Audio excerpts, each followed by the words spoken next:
우리 좌우 옆에 있는 분들과 한번 다시 인사 나누겠습니다. 사랑합니다. 축복합니다.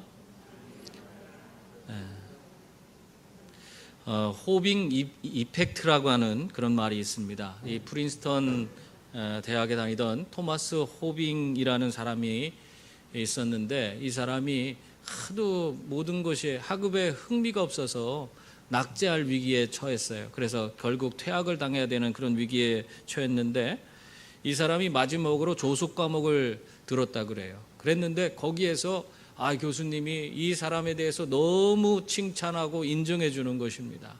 거기에 이분이 고무돼서 그 다음부터 그 조소에 관한 그 공부를 계속 하기 시작해서 나중에 그는 뉴욕 메트로폴리탄 미술박물관의 큐레이터로 아주 대성하게 되었다고 합니다. 여러분, 한 사람이 인정받음으로써 이렇게 인생이 달라지는 것이에요. 이것을 호빙 이펙트라고 하는 그런 용어로 호빙 효과다, 그래서 이 용어를 사용합니다. 여러분, 이렇듯 사람에게 인정을 받는 것이 얼마나 중요한 건지 모르겠습니다. 이 인정받는 것은요, 나이와도 상관없어요. 나이가 많아도 인정받아야 되고, 젊어도 인정받아야 돼요. 어린아이들도 인정받아야 되는 것입니다.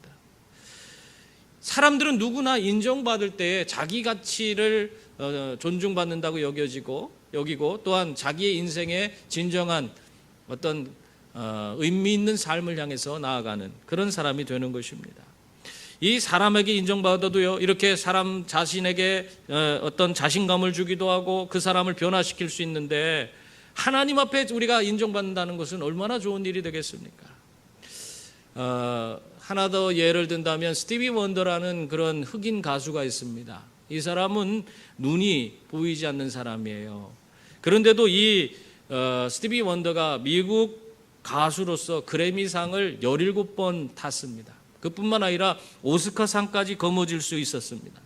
이렇게 스티비 원더가 미국의 대가수로 이렇게 성장할 수 있었던 것은 어린 시절에 선생님이 그 자신을 인정해 줬기 때문에 자기가 이렇게 오늘날의 스티비 원더가 될 수 있었다, 그런 고백을 하고 있어요. 무슨 일인가 했더니 이 어렸을 때 공부할 때 교실에 쥐가 한 마리가 들어왔대요. 그래서 온 학생들이 막 소리를 지르고 선생님도 깜짝 놀라서 그냥 소리 지르고 있는데, 그때 선생님이 스티비한테, 스티비 보이지 않으니까, 야 스티비, 저 쥐를 잡을 수 있도록 좀 도와줘, 그렇게 이야기를 했대요. 그러니까 이 스티비 원더가 그 얘기를 듣고는 자기는 이제까지 남의 도움만 받는 그런 사람인 줄 알았는데 자기가 남을 도울 수 있다는 사실을 깨닫게 됐어요. 그리고 선생님이 더군다나 자기를 인정해주고 자기가 선생님을 도울 수 있다고 생각하기 때문에 자기더러 도움을 요청한다, 그 생각을 갖게 됐어요. 그래서 정말로 눈이 안 보이는 사람은 뭐가 발달해요? 다른 감각기관이 많이 발달하잖아요. 그래서 귀를, 청각을 곤두세우고 쥐가 어디 있나 그 소리를 찾아서 결국에는 그 쥐를 잡게 됐습니다. 그 이야기를 하면서 이 스티비 원더는 그 선생님이 자기를 인정해 줬기 때문에 오늘 자신은 이렇게 오늘 가수로서 인정받는 그런 삶을 살게 됐다, 그런 이야기를 합니다.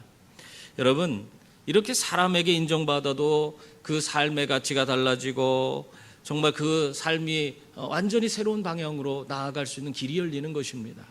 그러므로 우리 자녀들을 나무라지만 말고, 우리 자녀를 보면요, 어떻게 보면 우리가 큰 부족한 게 많이 보일 때가 많아요. 그렇지만 그것에 대해서 지적하고 나무라다 보면은 우리 자녀들이 인정받지 못함으로 말미암아 잘못된 길로 갈 수 있어요.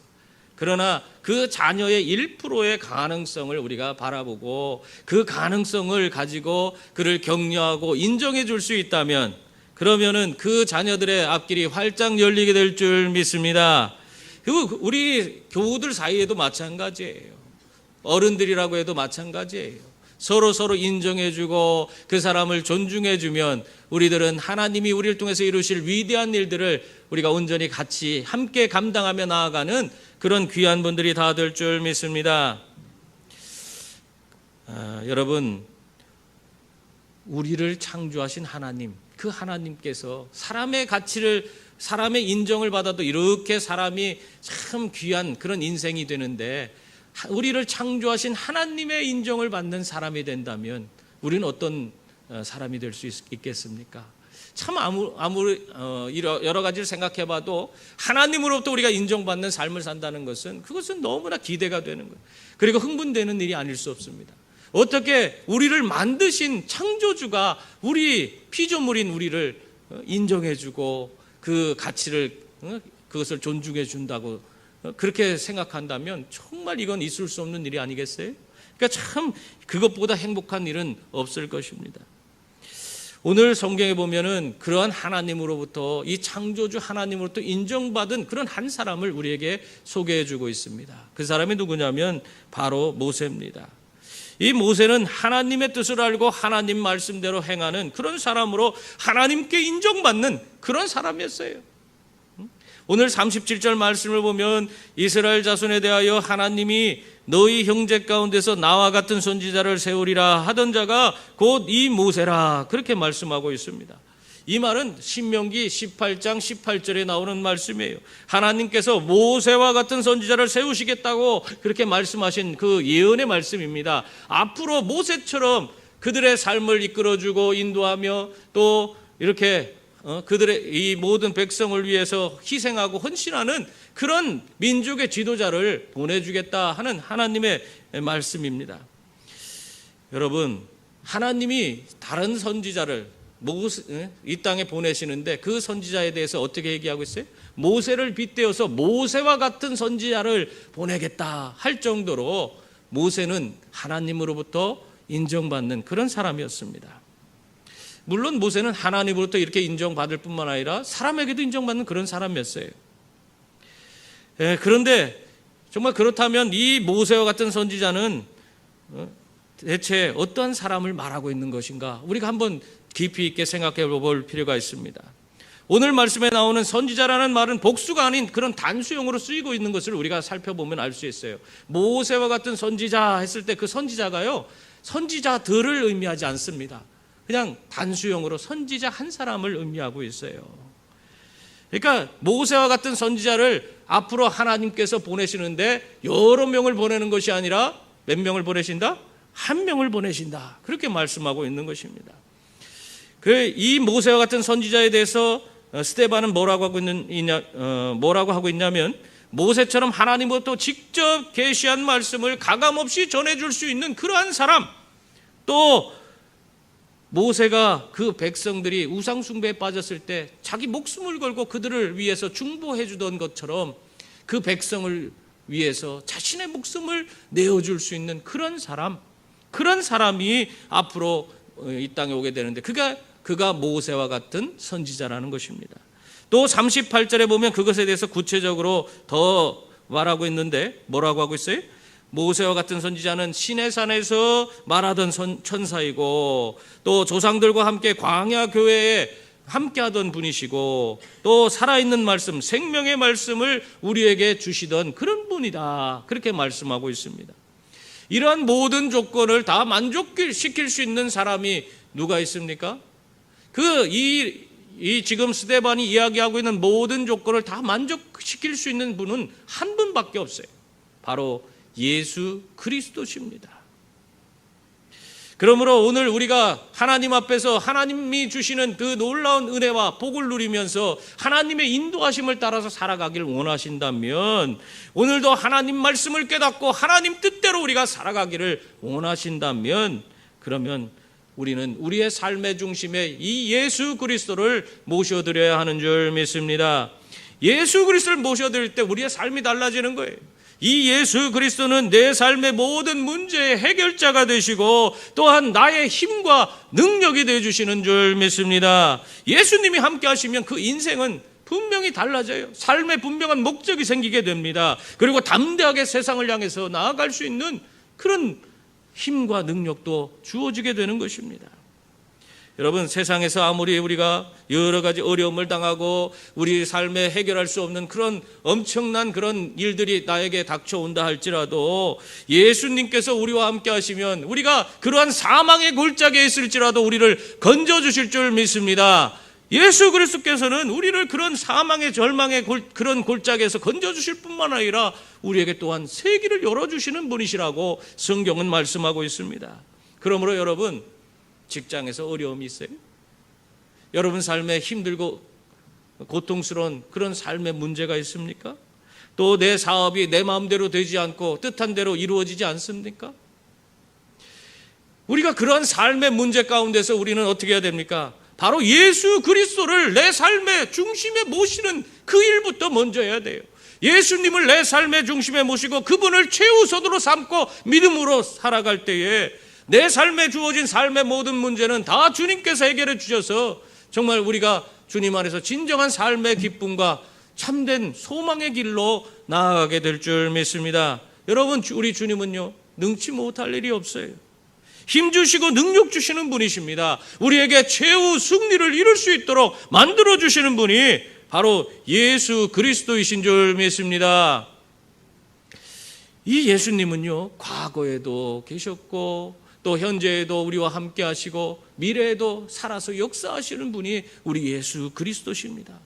바로 이 예수님을 우리의 삶의 중심에 모시고 이 거친 광야 같은 인생을 우리가 승리하며 나아가는 그런 분들이 다 될 수 있기를 바랍니다.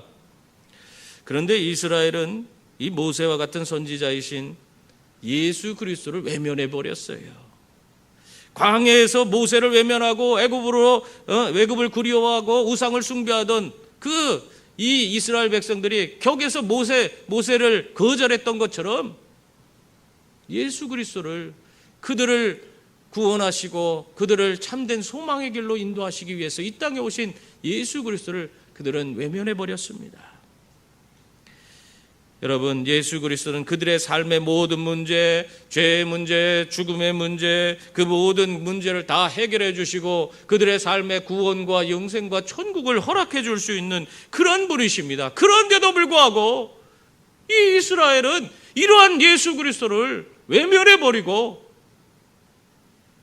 자기의 삶에서 온전히 예수님을 다 버림받아서 예수님을 십자가에 달려 죽게 그렇게 만든 것입니다. 왜 그랬어요? 이들이 왜 예수님을 외면했습니까? 그들은 자신들의 기득권을 지키고자 하는 그 열망함 때문에 그런 거예요. 그리고 고정관념과 편견에 사로잡혀서 그들이 기다리던 자기들의 그릇된 생각 때문에 예수 그리스도를 외면해 버릴 수밖에 없었던 것입니다. 여러분, 어느 시대나 어느 조직이든 불평하는 사람들이 있어요. 모세를 하나님이 세우셨는데도 이 모세에게 반기를 든 사람이 있었잖아요. 또 얼마나 많은 사람들이 그들이 조금만 어려워지면 자기를 이끌어주고 인도해온 이 모세를 원망하고 불평했습니까? 참, 하나님이 세우신 그런 지도자인데도 불구하고 그 앞에 수많은 사람들이 대적하고 원망하고 불평했어요. 오늘날에도 마찬가지입니다. 세상에 완벽한 단체나 조직이 어디에 있습니까? 다 부족해요. 그런데 불평하는 사람들은 좋은 점도 많이 있는데 꼭 부족한 부분만 보면서 그것을 꼬투리 잡아서 그걸 가지고 이 사람 저 사람에게 그냥 뭐가 문제다 온갖 불평거리만 내뱉고 다니는 것입니다. 여러분, 그러한 행동은 결국 그 조직이나 단체를 파괴하는 것입니다. 자신들은 그러한 마음을 가지고 한 것이 아닌데 이 조직을 잘하자고 그렇게 불평한 것인데도 불구하고 그 불평의 소리가 결국에는 그 조직을, 그 단체를 무너지게 만드는 거예요. 여러분, 그래서 우리는 내 생각과 내 소리를 듣지 말고 하나님의 음성을 들으며 살아야 하는 것입니다. 내 삶의 부정적인 생각은 아예 내 삶에 틈타지 않도록 하나님께서 들려주시는 하나님의 말씀을 듣고 그 말씀을 붙들고 살아가는 그런 분들이 되어야 하는 것입니다. 여러분, 내가 부정적인 생각을 많이 하면 어떻게 되는지 아세요? 저절로 나는 부정적인 사람이 되는 수밖에 없는 거예요.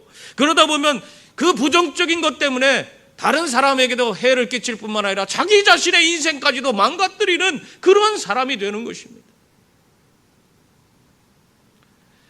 그러므로 언제나 모든 것을 여러분 긍정적으로 생각하고 좋은 것만 바라보며 살아가시는 분들이 다 될 수 있기를 바랍니다. 믿음은 바라는 것들의 실상이요 보이지 않는 것의 증거라고 그렇게 말씀했습니다. 모든 것을 믿음으로 바라보고 하나님이 주시는 좋은 것을 받아 누리는 그런 분들이 다 될 수 있기를 바랍니다. 대제사장과 바리새인 또 서기관 그리고 또 백성의 장로라고 불려지는 이 종교 지도자들은요, 또 다른 편견에 사로잡혀 있었습니다. 그것은 성전에 대한 그들의 생각이었습니다. 그것을 너무나 잘 알고 있는 이 스데반은 그러한 그들의 고정관념과 그 편견을 다시 한번 지적하고 있어요. 오늘 말씀에 보면 그 내용이 나오고 있어요. 44절, 45절 말씀입니다. 우리 한번 같이 읽어볼까요? 광야에서 우리 조상들에게 증거의 장막이 있었으니 이것은 모세에게 말씀하신 이가 명하사 그가 본 그 양식대로 만들게 하신 것이라. 우리 조상들이 그것을 받아 하나님이 그들 앞에서 쫓아내신 이방인의 땅을 점령할 때에 여호수아와 함께 가지고 들어가서 다윗 때까지 이르니라. 아멘. 스데반은 하나님께서 이 이스라엘 백성들에게 광야에서 증거의 장막이라는 것을 허락해 주셨다, 그렇게 말씀하고 있습니다. 여러분, 이 증거의 장막이 뭡니까? 이 증거의 장막은 한마디로 하나님이 그들과 함께 하시다는 그것을 상징하는 그러한 것이 바로 이 장막입니다. 이 증거의 장막이 하나님의 임재가 있는 곳이고, 그곳에 가서 하나님 앞에 예배할 수 있는 곳이고, 그곳에서 하나님을 만나서 그 음성을 듣고 하나님과 깊은 교제를 나눌 수 있는 곳이고, 그 죄인이 그곳에 가면 그곳에서 죄를 용서받을 수 있는 곳이 바로 이 증거의 장막이에요. 이것이 바로 하나님과 함께하는 특별한 장소였던 것입니다. 그러므로 이스라엘에게 이 증거의 장막이 있다는 것은, 그것은 그들이 하나님의 백성으로 인정받는 것이고 하나님이 그들의 삶에 함께하고 있다는 사실을 모든 온천에 드러내는 것이라고 할 수가 있는 것입니다. 여러분, 이것이 바로 신앙생활이에요. 한마디로 우리가 매일매일 증거의 장막에서 하나님께 예배하고 하나님과 교제하고 우리의 죄 용서받고 그렇게 친밀하게 하나님과 함께하며 지내는 것처럼, 우리의 신앙생활이라는 것은 하나님을 모시고 매 순간 하나님의 뜻을 따라서 살아가는 것이, 그것이 바로 신앙생활입니다. 여러분, 신앙은 예수를 믿고 구원받고 영생을 얻는 그 첫걸음이라 할 수 있어요. 그러니까 믿음이라는 것을 얘기하면, 신앙을 믿음이란 결국 똑같은 얘기죠. 결국 그것이 우리가 구원받는 첫걸음입니다. 그러나 신앙생활이라고 할 때는 예수 믿고 구원받은 그 차원을 뛰어넘어서 이제는 한 단계 더 나가야 돼요. 매일의 삶 속에서 내게 허락해 주신 그 구원을 매일매일 두렵고 떨림으로 이루어가는 삶, 매일 주님과 함께 동행하며 구원의 그 기쁨과 감격을 누리며 사는 삶, 그것을 살아가는 것이 신앙생활이에요. 여러분, 우리들의 신앙이 생활이 될 수 있기를 바랍니다. 그냥 믿는 것으로 그치면 안 돼요. 내가 예수님 믿습니다, 그 고백으로 그치면 안 돼요. 우리를 예수님 믿습니다 고백하라고 우리를 불러주신 게 아니에요. 예수 믿고 구원받아서 이제는 구원의 그 기쁨과 감격이 넘치는 삶을 매일의 삶 속에서 이루어가면서 살라고, 이 땅에서부터 천국을 누리며 저 하나님 나라까지 나아가라고 우리를 불러주신 거예요. 그것이 신앙생활이에요. 그러므로 여러분, 주님과 매일의 삶을 동행하시는 그런 분들이 다 될 수 있기를 바랍니다. 교회에서의 모습 따로, 직장에서의 모습 따로, 또 학교에서의 모습 따로인 그런 신앙생활을 우리가 해서는 안 돼요. 그런 신앙생활에서 우리가 벗어나서 언제 어디서나 주님과 동행하는 그런 진정한 신앙생활을 이루어 가시는 그런 주의 자녀들이 다 될 수 있기를 바랍니다. 여러분, 이러한 증거의 장막은 다윗 때까지 이스라엘과 함께 했습니다. 이 증거의 장막은 어떻게 만들어졌어요? 하나님께서 그 모든 치수와 그 또 재료 이런 것까지 하나하나 세밀하게 하나님이 다 지시하심으로 이 증거의 장막을 만들었습니다. 그랬는데도 불구하고요, 다윗이 그 증거의 장막, 그 성막을 볼 때에 자기가 지내는 왕궁보다 너무 초라한 모습이에요. 그렇기 때문에 이 다윗은 46절 말씀을 보면 어떻게 해요? 다윗이 하나님 앞에서 은혜를 받아 야곱의 집을 위하여 하나님 초소를 준비하게 하여 달라고 그렇게 기도했습니다. 그러니까 다윗은 자신이 거하는 왕궁보다 초라한 그런 성막을 보면서 마음이 너무나 아팠어요. 그리고 그러다 보니까 간절함이 생겼습니다. 하나님께서 그에게 그러한 은혜를 허락해 주신 거예요. 그런 간절함이 생길 수 있도록 그 마음을 주장해 주신 것입니다. 그래서 이 다윗이요, 하나님을 위해서 성전을 짓고자 하는 그런 마음을 품었습니다. 어떻게 보면 참 귀한 그런 일을 그가 생각한 거죠. 정말 성전을 자기가 짓겠다 그렇게 생각하는 거, 그거 아무나 할 수 있습니까? 그게 쉽지 않은 것이에요. 오늘날에 많은 교회들이요, 예배당을 지을 때에 참 어렵게 짓습니다. 모두 십시일반으로 헌신하고 또 바자회도 하고 뭐 어디 보면 종이 박스도 모아서 팔고 막 그래가면서 십시일반 그걸 모아갖고는 교회 건축, 예배당 건축을 하는 걸 볼 수 있어요. 근데 그것이, 그런 예배당 건축할 때 그것이 싫어서, 그렇게 헌신하는 것들이 싫어서 어떤 사람은 거기에 그냥 자기 참 많은 시간을 헌신하면서 그렇게 열심을 내는데, 어떤 사람은 교회를 떠나버리는 그런 사람도 있어요. 모두가 한 마음이 될 수 있으면 좋지만 그렇지 못한 것이 사실 우리들의 모습입니다. 그런데 오늘 이 다윗은요, 정말 하나님이 그에게 은혜를 주셔서 성전을 짓고자 하는 그 마음을 그가 가질 수 있도록 그렇게 만들어 주셨습니다. 그것이 얼마나 간절했는지, 그는 그 하나님께서 성전을 지으라고 허락하지도 않았는데 성전 지을 수 있는 모든 재료들을 모으기 시작했어요. 얼마나 많이 모았는지 몰라요. 그리고 나서 또 하나님 앞에 나가서 기도합니다. 하나님, 내가 하나님 성전을 짓길 원합니다. 내 왕궁보다도 초라한 이 성막이 하나님 거하시니까 이건 내가 도저히 견딜 수 없습니다. 내가 하나님 성전을 짓게 해주세요. 그러나 다윗이 허락을 받았습니까? 허락받지 못했어요. 여러분, 하나님 앞에 헌신하는 것도 내 마음대로 되는 것이 아닙니다. 하나님께서 은혜 주셔야지 헌신할 수 있어요. 헌신할 수 있을 때 헌신하시기 바랍니다. 은혜 주셔야지 헌신할 수 있는 거지, 하나님 은혜가 없으면은 내가 헌신하고자 해도 할 수가 없어요. 기회가 다 없어요. 다윗이요, 자기는 뭐든지 할 수 있었어요. 많은 재물도 있었어요. 성전을 짓기 위해서 모든 재료도 다 갖고 있었어요. 그럼에도 불구하고 하나님이 허락지 않으니까 그는 성전을 지을 수가 없었어요. 헌신하고 싶어도 헌신할 수가 없었던 것입니다. 결국 성전은 어떻게 됐습니까? 다윗이 모아놓은 그 재료를 가지고 솔로몬이 지었어요.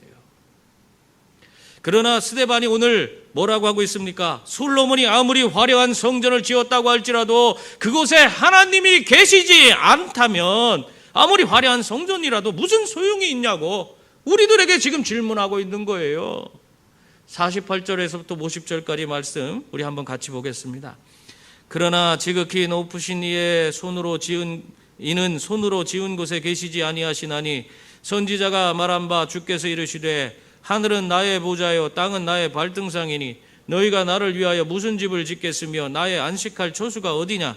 이 모든 것이 다 내 손으로 지은 것이 아니냐 함과 같으니라. 아멘. 이 스데반은요, 이사야서 66장 1절 말씀을 인용하면서 하늘이 보좌이시고 바닥이 발등상이신 분이 사람이 만드신 그곳에 그냥 제한적으로 거할 수 있겠느냐, 그 말을 하고 있어요. 하나님이 그 인간이 만들어놓은 고기 안에 그 안에 한정적으로 그 안에 거할 수 있느냐? 그런데도 사람들은 자신이 만들어 놓은 곳에 하나님 계시다고 그렇게 생각하며 지낸다는 거예요. 자신의 생각의 틀을 벗어나지 못하고 있는 것입니다. 어떤 분은 하나님께서 예배당에 있는 줄 아세요? 예배당 안에만 하나님이 있어요? 여러분 가정에도 하나님이 있습니다. 여러분이 거하는 직장에도 하나님이 있습니다. 여러분이 그 길을 걸어갈 때 그곳에도 하나님 계세요. 하나님은 어떠한 공간에 제약을 받는 분이 아니에요. 근데 우리는 예배당 안에 하나님 계신 줄 알고 예배당에 가야만 뭔가 은혜 받는 줄 알고 그렇게 생각하는 경우가 많잖아요.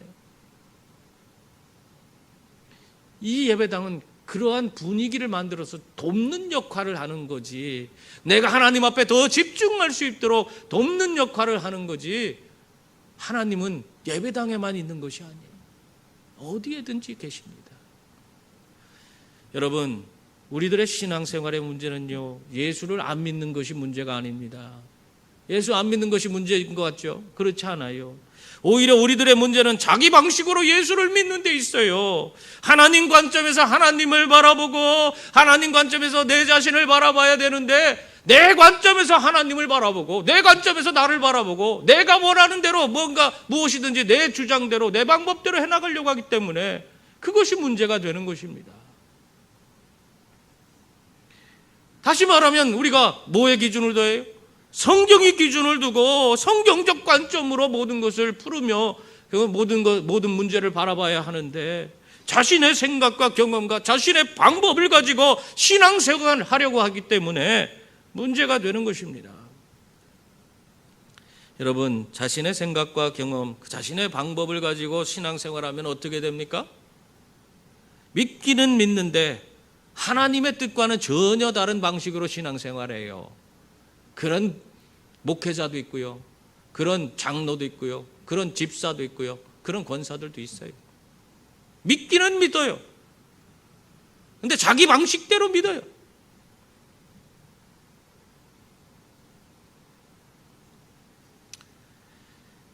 하나님 말씀을 듣고 그 말씀에 순종하며 살아야 되는 사람이 자기의 뜻대로 하기 위해서 오히려 하나님을 마치 자기가 마음대로 할 수 있는 분인 것처럼, 자기가 원하는 때에 언제라도 자기에게 와서 자기를 도와주는 그런 분으로 하나님을 막 부리면서 그렇게 신앙생활하는 분이 계세요.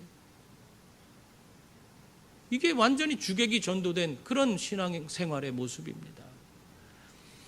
바로 그러한 자들이 바로 스데반 앞에 있는 종교 지도자였다는 것입니다. 그들은 자신들이 생각하고 있는 그 고정관념과 그 편견에 묶여서 성령을 거스르고 예수 그리스도를 박해했다는 것입니다. 그리고 그들은 자기 방식대로 믿는 것이 언제나 옳다고 여기면서 하나님의 말씀은 따르지 않고 그릇된 신앙생활을 하고 있었던 것입니다. 스데반은 그들의 신앙에 대해서 이렇게 지적을 하고 있어요. 목이 곧고 마음과 귀에 할례를 받지 못한 사람들아, 너희도 너희 조상과 같이 항상 성령을 거스르는도다. 너희 조상들이 선지자 중에 누구를 박해하지 아니하였느냐? 의인이 오시리라 예고한 자들을 그들이 죽였고 이제 너희는 그 의인을 잡아 준 자요 살인한 자가 되나니 너희는 천사가 전한 율법을 받고도 지키지 아니하였도다 하니라. 사랑하는 성도 여러분, 우리들의 신앙은 어떤 모습입니까?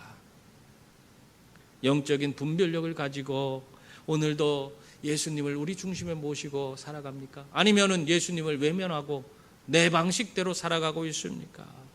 예수를 믿는 믿음으로 산다고 하면서 자기의 생각과 자기의 고집을 놓지 못하고 자기 방식대로 끝까지 신앙생활하고 있습니까? 오늘 그러한 우리들에게 스데반은 지금 하나님 관점에서 하나님의 뜻을 분별하고 하나님 관점에서 우리 자신의 삶을 재조명받고 하나님의 뜻을 쫓아서 우리가 신앙생활을 해야 된다, 그렇게 말씀하고 있는 것입니다. 여러분, 하나님이 우리를 통해서 이루고자 하는 일이 얼마나 크고 놀라운 것인지 몰라요. 근데 내 생각에 사로잡혀서 내가 생각하는 그 틀 안에서만 하나님이 역사하실 수 있다고 여기고 그것이 다라고 전부라고 생각하고 살아가면 안 됩니다. 하나님은 여러분을 부르셨을 때 여러분을 통해서 하나님 크기의 위대한 일들을 이루시길 원하고 있어요. 지금도 여러분을 통해서 그 일을 이루고자 원하시고 있습니다. 하나님 관점으로 세상을 바라보는 자들이 될 수 있기를 바랍니다. 하나님 관점으로 여러분의 인생을 바라볼 수 있기를 바랍니다. 그래서 하나님 그분이 주시는 힘과 능력으로 우리가 세상 가운데에서 하나님의 위대한 일을 이루시는 저와 여러분이 다 될 수 있기를 주님의 이름으로 축원합니다. 기도하겠습니다. 은혜로우신 하나님,